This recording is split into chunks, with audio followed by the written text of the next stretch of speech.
Being a Marine in a foreign country, everything you did, you had to do on a compound. We burned off a lot of steam by playing football. I actually got hurt playing touch football. The day before we were captured, one of my fellow Marines took my knees out from under me and I flipped over and separated my shoulder. Here we are playing football. You could hear the prayer going off in the loud intercom of the city. It reminded me of how far away from home you were. Little did you realize that the next day your life would be nothing but normal ever again.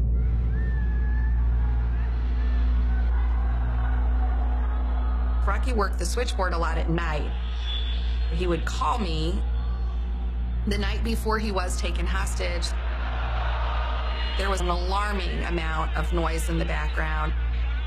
He just kind of blew it off and said, "Oh my gosh, they're at it again."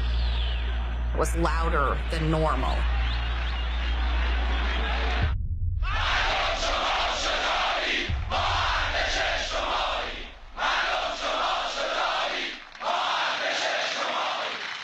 November 4th, 1979 began as just one more day with the daily demonstrations.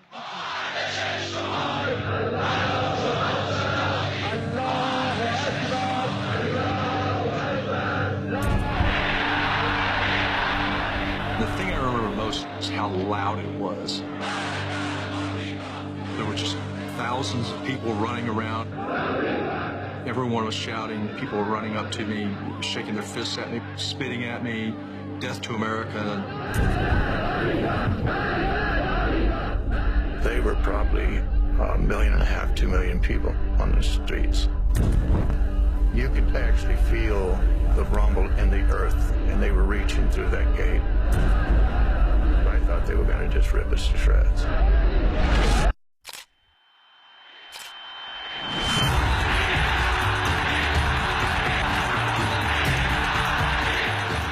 The first thing that we heard from the communications center was thousands of Iranians coming over the walls and through the doors.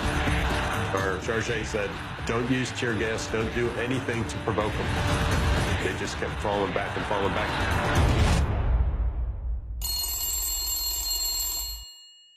That morning, I was in Alexandria, Virginia, in my house.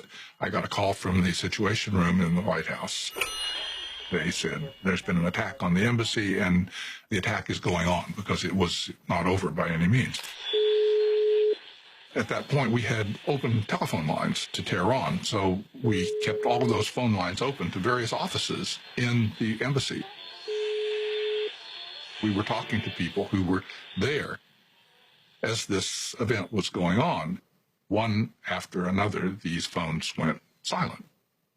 We have an ancient principle of diplomatic immunity.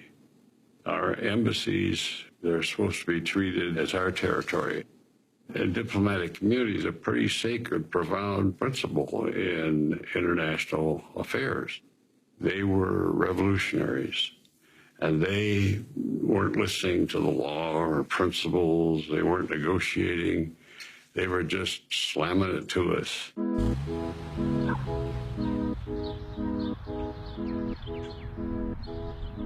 Back in Oak Creek, Wisconsin, on South 20th Street that Sunday morning, people are just coming home from church in the U.S.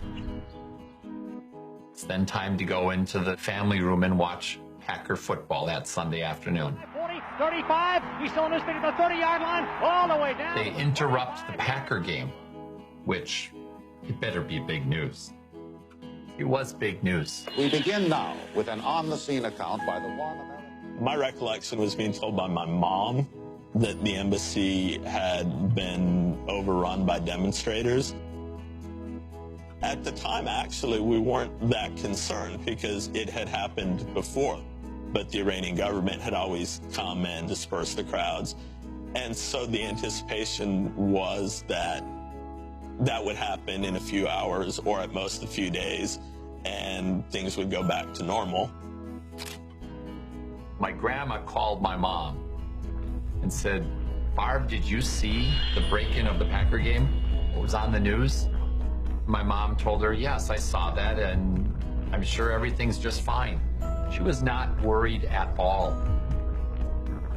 Maybe she was more of a Packer fan than I thought.